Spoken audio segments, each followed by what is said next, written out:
Now, you also kind of kicked off the book with what I thought was like a solid way to kick it off, and you should go into that.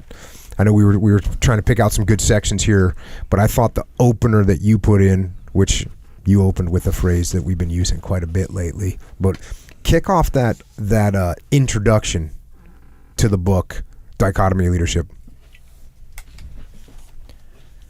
"Stand by to get some," said someone over the inter-squad radio, in the calm demeanor you might expect of a flight attendant telling airline passengers to stow their tray tables for landing. The street in front of us had emptied of people. Like magic, the local citizens had all suddenly disappeared, and we knew what that meant. Enemy attack was imminent. The hair on the back of my neck stood at rigid attention.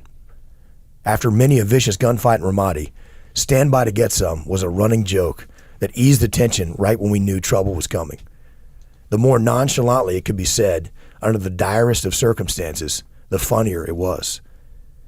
It was broad daylight as our patrol of SEALs and Iraqi soldiers made its way on foot down the narrow city street, bordered by high concrete walls on both sides.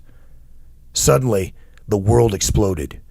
Dozens of bullets snapped through the air, each with a sharp, supersonic crack, and smashed into the concrete wall next to me with thunderous impact.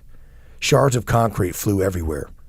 The heavy volleys of incoming fire sounded like multiple jackhammers simultaneously chewing up the street and the walls all around us. We had walked right into an enemy buzzsaw. Insurgent fighters hit us from multiple directions with belt-fed machine guns. I couldn't see them or where they were shooting from, but the number of enemy bullets flying through the air around us was crazy. There was no place to hide. With high walls on both sides, the narrow south-central Ramadi street provided no cover. The only thing between us and the enemy machine guns was a single parked car on the side of the road some distance up the block, and the typical trash strewn about. The patrol was in a dual column formation, each column split on opposite sides of the street, hunkered close to the walls. There was nothing to get behind that could protect us from bullets. But we did have something on our side: devastating firepower. We fully expected a firefight on every patrol into this enemy-held neighborhood, and we rolled in heavy. Each squad of 8 SEALs packed at least 4 belt-fed machine guns to suppress any enemy attack we encountered. When we came under fire, our immediate response with violent and overwhelming gunfire provided the only answer: cover and move. Having learned through the humbling experience of months of urban combat, Task Unit Bruiser had had plenty of practice in this fundamental gunfighting principle.